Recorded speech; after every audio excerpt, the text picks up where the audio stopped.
Nice to meet you all. Hi there. Wow. All right.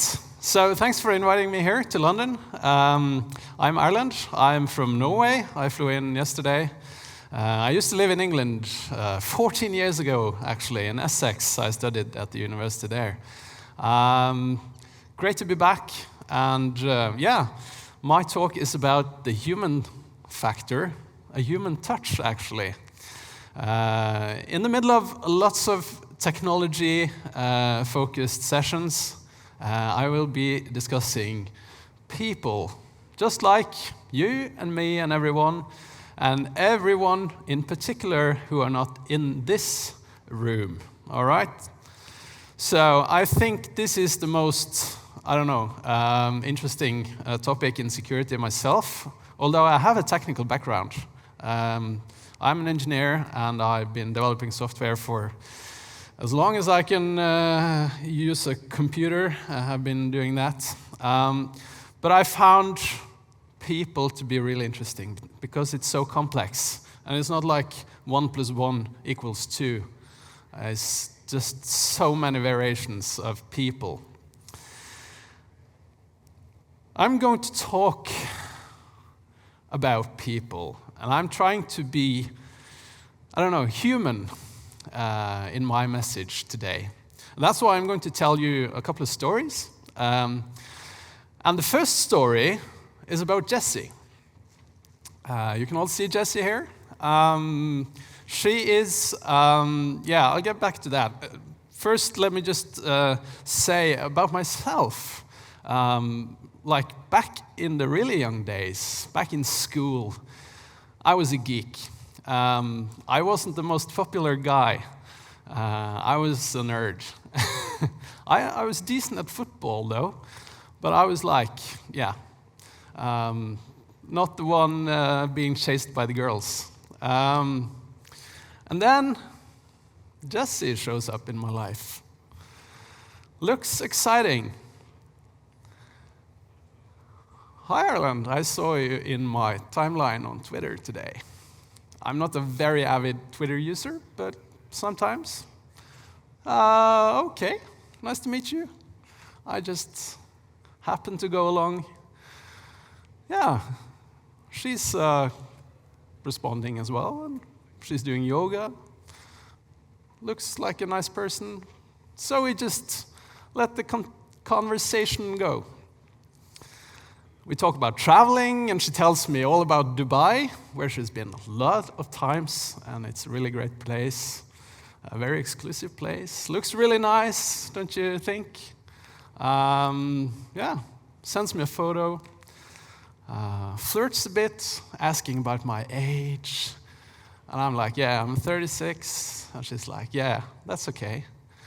We can do with that. It's like, yeah. She tells me about her yoga exercises and her gym. She owns a gym.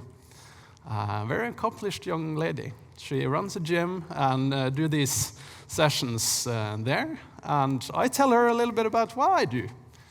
And I play football. So I send her a photo of myself. Yeah, a couple of people watching football. It's Erlend, it's not Erling. We're very common. No, I didn't send her that photo. I sent her this photo. I actually play football. Just getting along, and she's like asking, but don't get injured. I'm rooting for you. Hope you win. And you look great. And I personally feel soccer is the most attractive sport. Wow. And so we get along just fine for a few days. And then one day she tells me she's been watching her portfolio. Portfolio? Of what? Well, it turns out she is an investor. And someone is laughing. An investor, yeah. We have lots of good investors. And if you actually bought 18,000 bitcoins in 2017 and sold them in 2021, you would have like $300,000 or $400,000 in profit. Good for you. Well, I'm happy for her. Yeah, crypto sounds nice. She even got to fund her own gym. And she even got the advice from her aunt, who is a bank executive. She is conservative. She thought it was risky. But hey, have you made any investments before?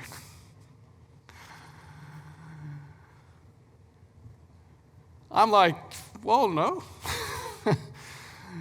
So, what are we waiting for, I say? Oh, okay. That's the next day. And my Jesse is gone. Can you imagine the heartbreak? I'm still feeling it, right? This is too real.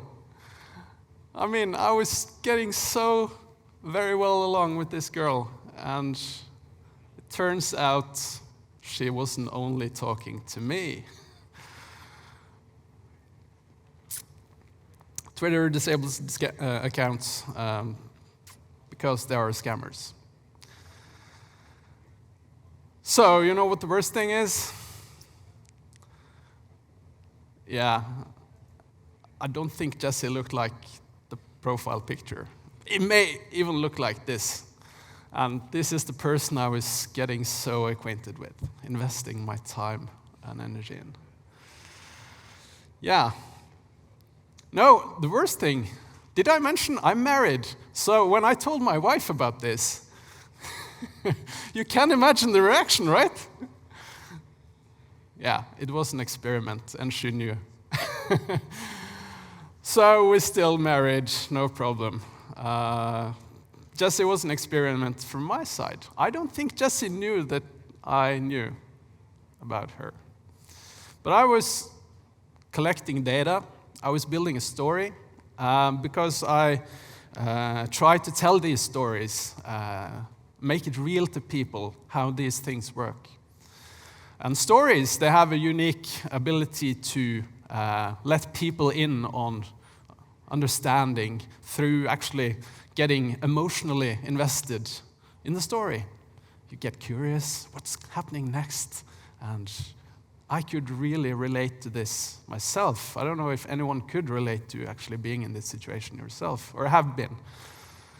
But this is real, and people are tricked by scammers looking like this, but obviously using some, I don't know, photos they pull from a random Instagram account to portray as someone else without blinking.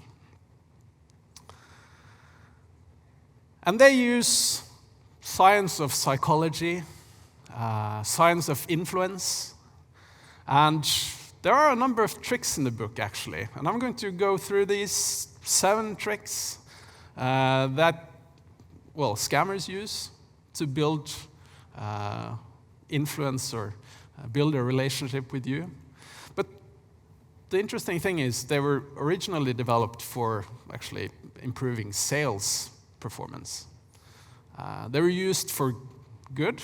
I mean, sales is about helping people buying something they need, right? So it's helping people, right? It's something good. Could be. And kind of giving people something makes them want to give back to you, right? So if this person shares something with me, I want to share something with her. She sends me a photo, I want to send a photo back, right? Simple as that.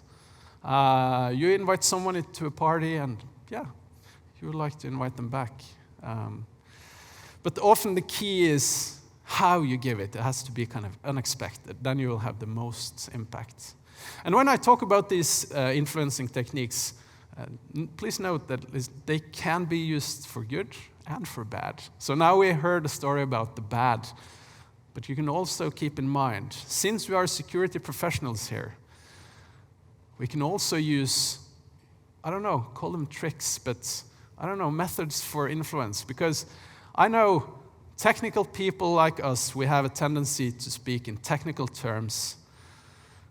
We could sometimes use with a few skills to improve our impact when communicating in the organization, right? Okay, so giving stuff away, sure. Anybody wants a t-shirt? Yeah, I'll give that to a person who asks a question, okay? Let's build our relationship. And then, obviously, people like others who like them, right? So, yeah, we get receptive to ideas from people we like. Tupperware parties have been so successful because it's about people who get together because they're friends anyway, and then they share these little things that they sell to each other, and it's boom. They sell so much more. We do what other people do, but not anyone, but people who are similar to us. So if we say, yeah, everybody, let's use MFA, then all of you will, of course, do that, because we are all security professionals here. But people who don't identify themselves with us will not necessarily think that this will apply to them. But finding like common ground, making us more similar to other people we meet, will give us a better chance to influence their choices and decisions. People listen to authority. I'm not Tim Berners-Lee. I guess none of you have even heard my name until today. Still, I'm standing on the stage, so hopefully I think I have some influence on you, since I was, in fact, invited by a committee to come here, although probably they didn't know anything about me before either. But using authority, if you don't have it, is also possible, because you can use someone with authority to speak your message. So if you don't have that authority in the organization yourself, you can actually, piggyback someone who has to carry your message. This one is really important in the love scams. If you start engaging with someone, you start committing.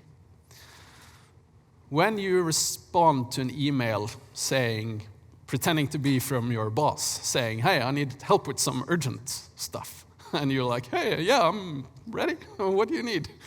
Then you're already kind of committed.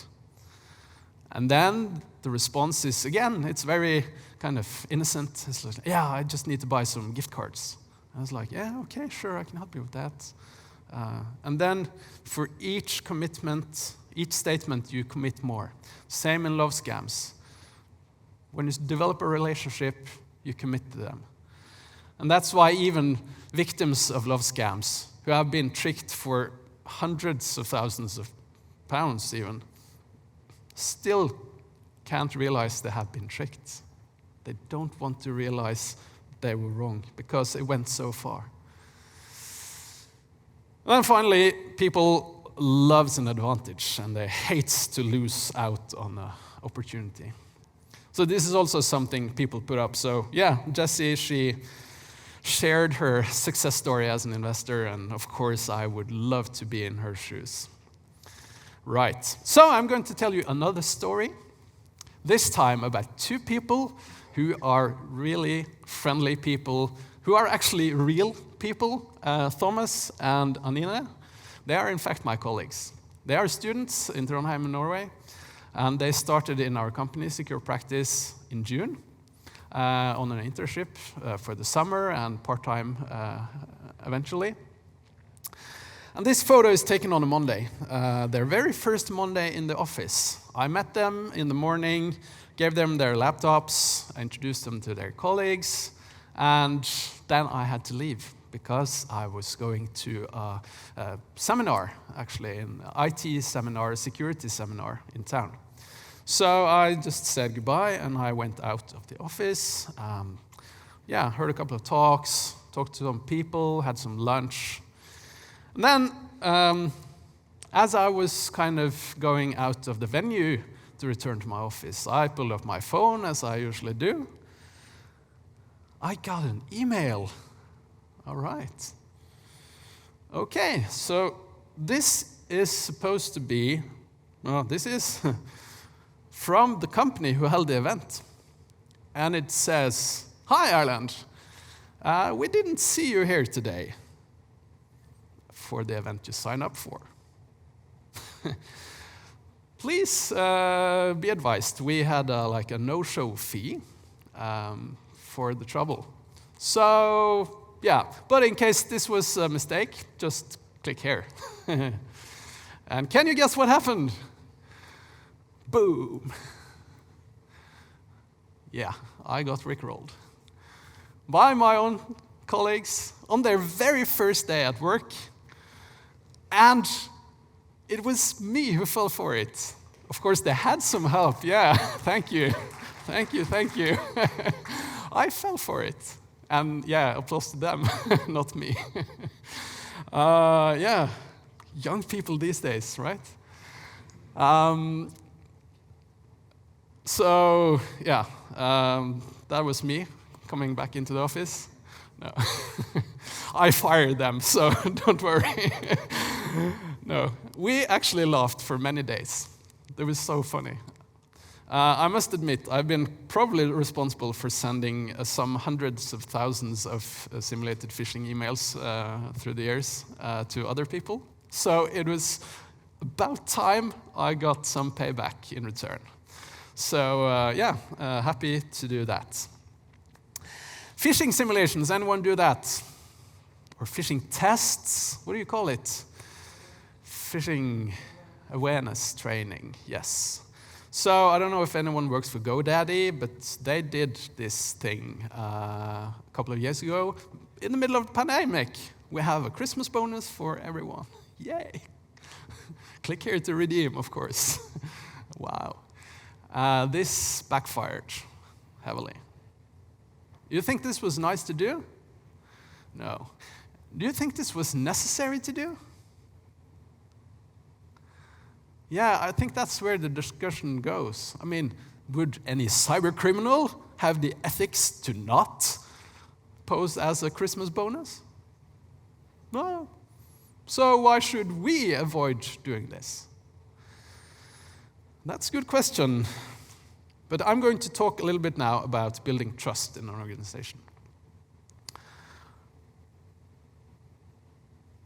Building trust is one of many ways to do security in an organization.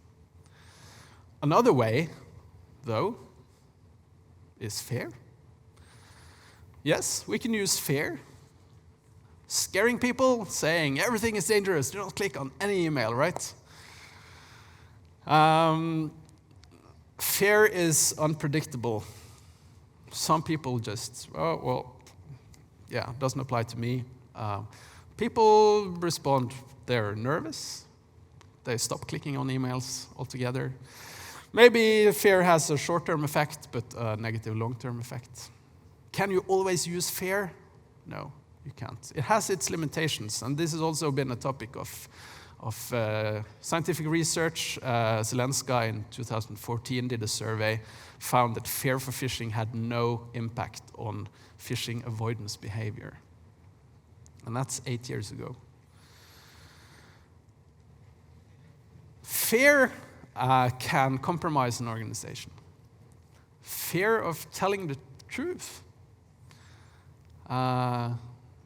Intelligence has it that, yeah, some people fear speaking the truth to their boss in Russia. Maybe with good reason. But is it really an effective way to run an organization? No, I think we all know the answer to that. I don't know how culture is like in the UK about this. I never worked in a UK organization. I was only here as a student. In Norway, I think we were voted as like the most naive, second most naive population in Europe. So we usually don't use these techniques. But I know some who do still. But you can't build resilience on something that unpredictable as fear, which is an emotion, leads us to running away, right? And this has also been subject to a lot of research. And here is a model, you may have heard about it, you may have seen it. the Swiss cheese model by James Reason. He was a professor at Manchester University. And I added like annotations here because, the Swiss cheese model is about barriers. Barriers for compromise, breach, whatever. Something bad is going to happen. And this model has been used a lot in aviation, in healthcare, and process manufacturing industry, etc., where human lives are at stake. And to build barriers, you use a number of techniques, which altogether produce this layer by layer by layer. It's like, security, layered security, right? And if a hazard should arrive, there should be a number of faults that all align together really well if you're going to have a loss in the end. But if your holes in the layers are big, then of course the probability that this hazard will actually cause a loss will increase. And I added like the technology, people, and process triad, which we often talk about in security. And when you talk about security technology or things going bad in security, we often hear this, it's human error, right? So a company got breached. Oh, what happened? Human error. It was our student, our intern. Was it SolarWinds or something? Yeah. Human error. Even pinpointing a symptom here. Because that's what they do when you say it's human error. You're not actually finding the cause. You're finding a symptom. And the symptom is just like in healthcare, nothing we really need to be treating. We want to be treating the cause of the disease. So how can we find the cause? How can we find the cause? Because when we work with people, we cannot settle with human error as the cause. It's not good enough. We have to find out why. It was a human error. Why? Okay, can everybody say that? It was a human error. Why? Okay, somebody click the link. Why? We have two whys. Okay, can you guess what the next one is? Why? Maybe someone else's perspective. 4 whys. 5 whys. Ask 5 whys. Why did it happen? Okay, why did that happen? Why did that happen then? 5 times, then you're doing a root cause analysis. Then you're approaching the real cause of why something went wrong. And the 5th why could be because our management don't care about security. It's not because a student had clicked the wrong link. You actually need to find the root cause. And this is the most cost-benefit effective advice I can ever give you as a security professional. Ask why 5 times if something has gone wrong. You also want to maybe ask why if something almost went wrong, but then you need to actually know that something almost went wrong. And how do you do that? Well, you got to have trust in your organization. You got to have people letting you know something almost went wrong. Only then can you find the risk before it actually goes wrong. Then you can treat the risk before you actually have a loss.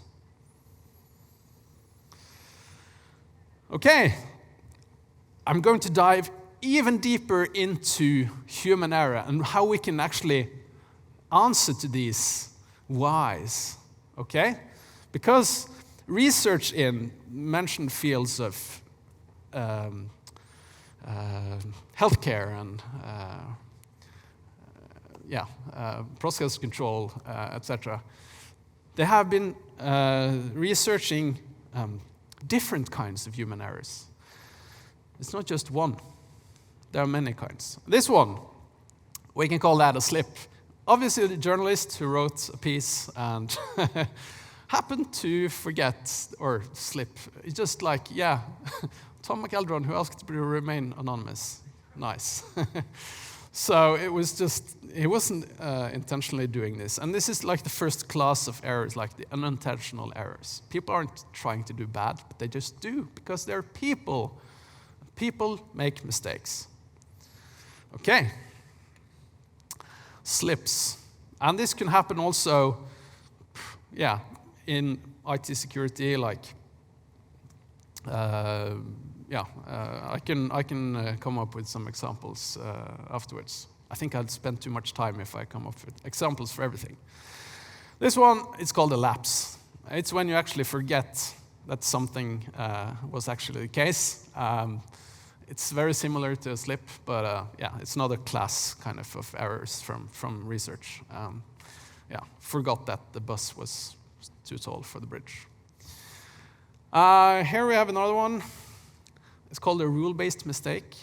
It's when we have like a recipe for something, but the recipe is insufficient in instructing how. So we follow the rules, but the rules, they're incomplete or insufficient to actually get it right. So these things happen. And one of these kind of things, I could do the example of encrypting an email. It's very kind of abstract and difficult to do, so we can't expect people to just understand. It's like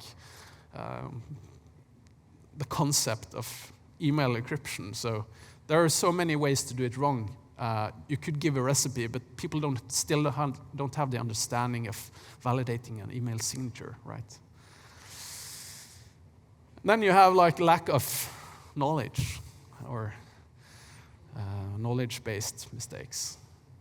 So simply asking a translator to translate English to Arabic. And when you say a lack of knowledge, how do we treat that? I don't know if any of you work with security awareness and training, but I know many people who kind of feel a bit like this. But anyway, people need some knowledge. And I'll get back to that in the end, how we can actually increase people's knowledge. But it's not always trivial to do, but many of the accidents that happen from the unintentional errors can be treated with very concrete fixes, so to say. Training is one. Checklists, like in aviation, they use so many checklists just to avoid the memory weakness, like the lapses, and just, okay, check, and you go through a list every single time. And you have this because you cannot afford to, airplane just dropped down. Oops, let's retank it, as it was a laptop. Like, we do that in IT. It's very simple, and ransomware, didn't take down our network storage, so just retank and rinse and repeat, yes. Then you have like these routine violations, and now we're talking about intentional errors.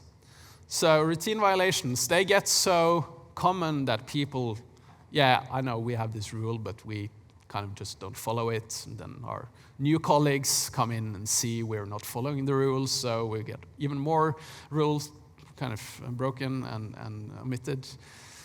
Maybe so much we actually have to build a new road to kind of to catch up with the amount of rule policy violations. But in general, this is a really bad thing. So if you detect that, maybe it's not just the people you should be worrying about. Maybe it's the rule itself. Maybe you're asking people about the wrong thing.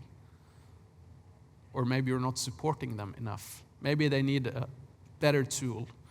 If you say people, you should always encrypt your sensitive communications in email if you're sending it, and you have to use a number of tools and understand them. It's like, okay, maybe it's just better to get the service that is actually working for people to get the job done.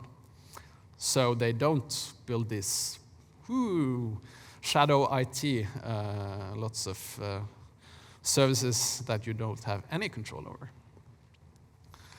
Then you have like situational errors. You can also call them shortcuts, which happen when, you know you shouldn't be doing this, but you really need to build this, I don't know, wall before the plumber comes tomorrow, so you just have to do it. It's like, you have this deadline, you just have to send this document unencrypted via email, so you just do this one time. And that could very well be a good way to manage risk. Because the business isn't there to support security. Security is there to support business. And maybe sometimes people are in this situation where they actually make kind of exceptional mistakes. Because the risk of loss from kind of following the rules would actually be much greater than taking a calculated risk. And calculated is the key word. If you have a calculated risk, you can actually say, but I evaluated this and this and that, and I found that this was actually the right thing to do in the end, although it failed, which could also be an outcome. But this is where I want to bring the focus back into like the positive side of people. Because machines can't do the thinking for us. We say, we gotta have these technical controls to fix everything, right? We can't rely on humans. Just fire all the people and our business will be fine. We can't do that. We need the people, and we can really benefit from people who have an understanding of risk, who can make informed risk-based decisions in the business that will help the business. So making better decisions is really valuable to an organization. People who are able to think, and sometimes out of the box, will help the organization.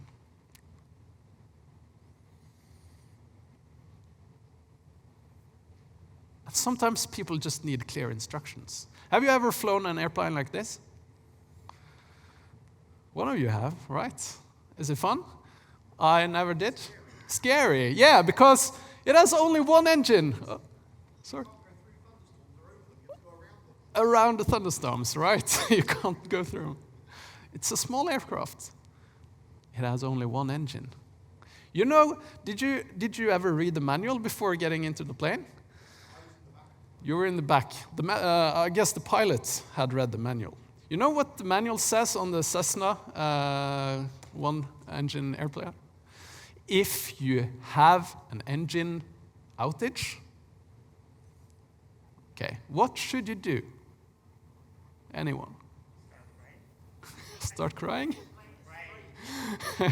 Take the plane down? It says, remember to fly. What else can you do? But it's the most sane advice. Remember to fly.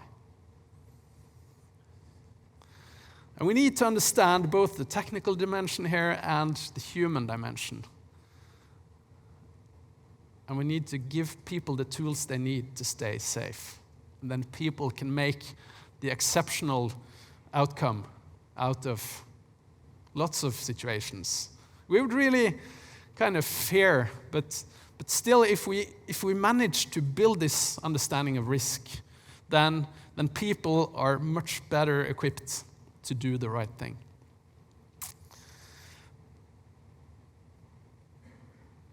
And so when I speak about hope, and this is my second to final slide, I'm going to spend a little bit of time here.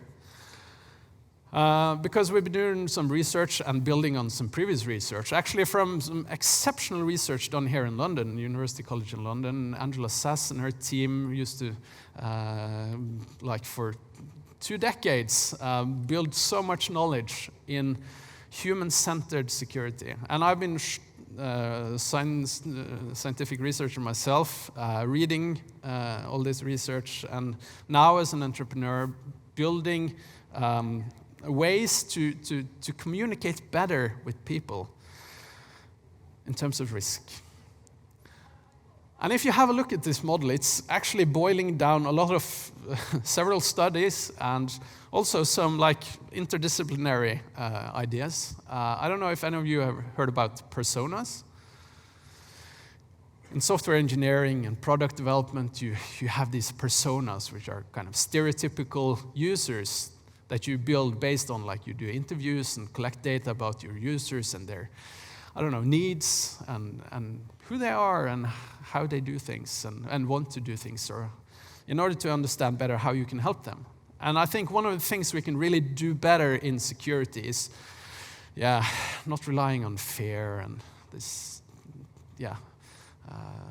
bad things, but rather build on the positive risk. There is positive risk also in security. We always almost focus on the negative risk, but if humans are the cause of 90% of all bad stuff that happens, I would say 100%, because in the end it's all a human who programmed the computer, right? So if we say 50 or 60 or 90 or 100, it doesn't matter. But if we're going to actually provide people with the understanding they need, then we need to understand the people better. And so we've been doing this research, and we did a research study now also with the university in Norway on from the Institute of Design, and kind of studying the user journey of an employee in a company with respect to security. And these are people, employees, they don't work in security. And we've been studying how people, what kind of touch points they have, what kind of emotions they face, they're kind of experiencing.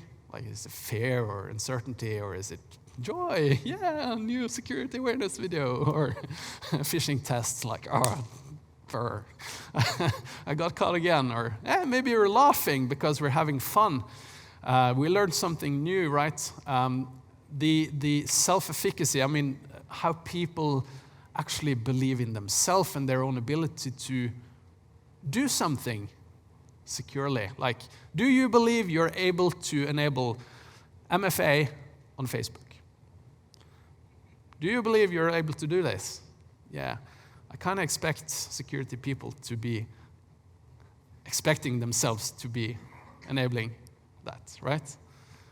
If you ask your friends who are not working in IT, do you think you're able to do this? Then you're touching upon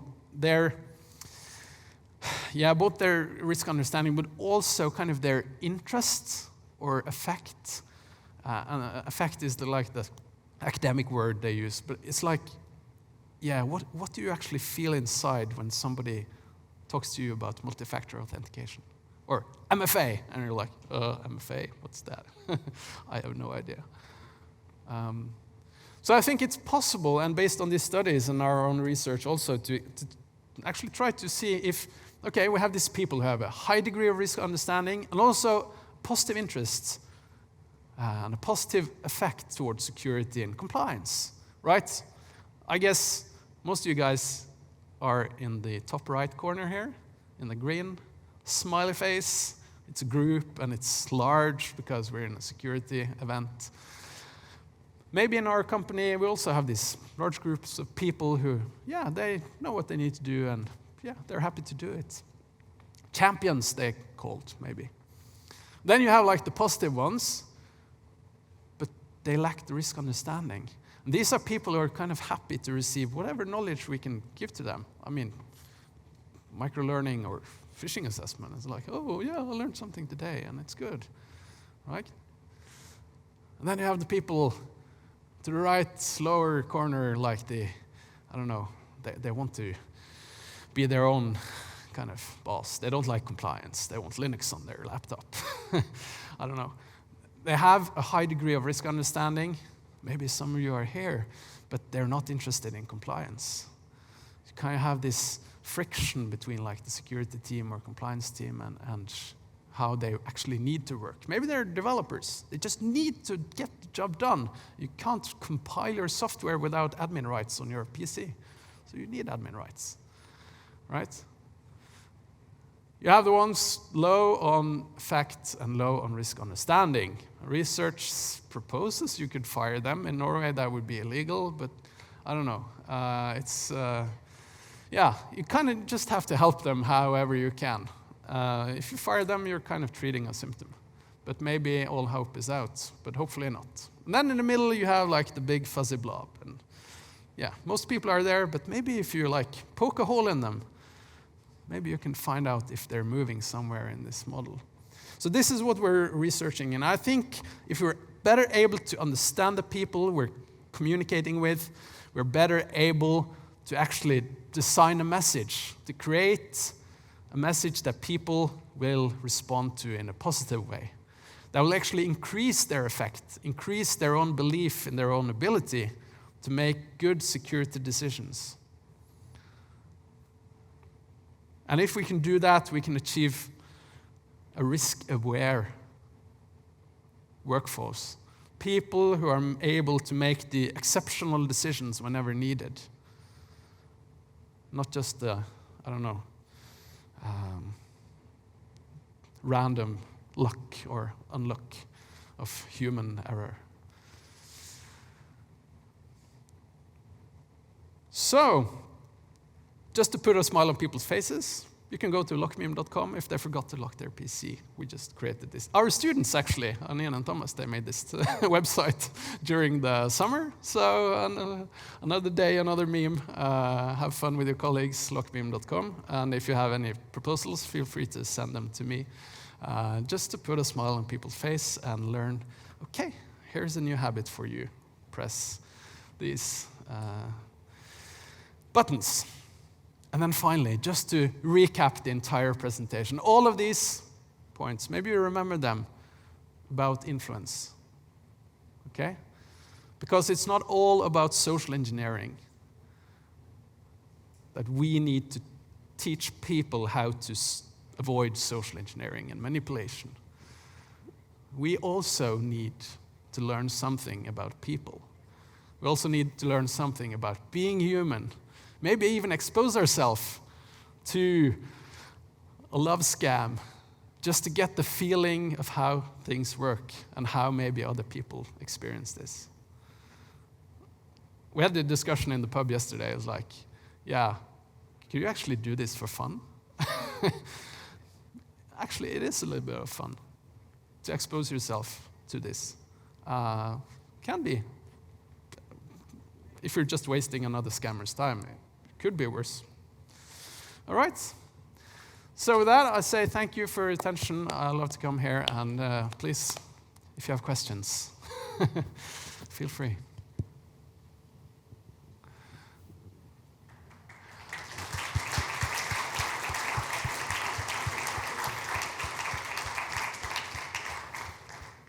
A T-shirt for a question. Come on.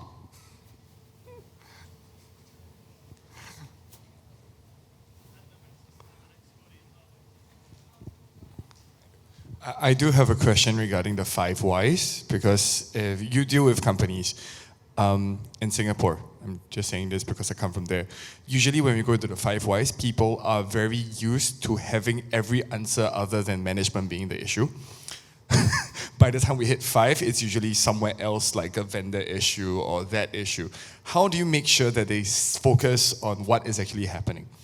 Yeah, this is a really great question, and it's, I guess it could be very culturally dependent. Like if you have a culture where you never blame management, it's really difficult to blame management. But again, that is a weakness in kind of the organization if you cannot have that trust. So in any way you can, you should really use the opportunity to build trust in the organization. This is universal. Any company needs to build trust, needs to be like capable, competent employees. So that is never a waste of investing your time, I think. Yeah.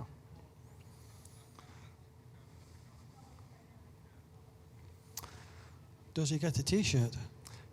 We'll get a T-shirt. Yeah. Want to see the T-shirt? Yeah. It says, it's a trap. Ask if in doubt. Okay? So, I guess people can ask you now. Okay, thank you guys. Thank you. Thank you.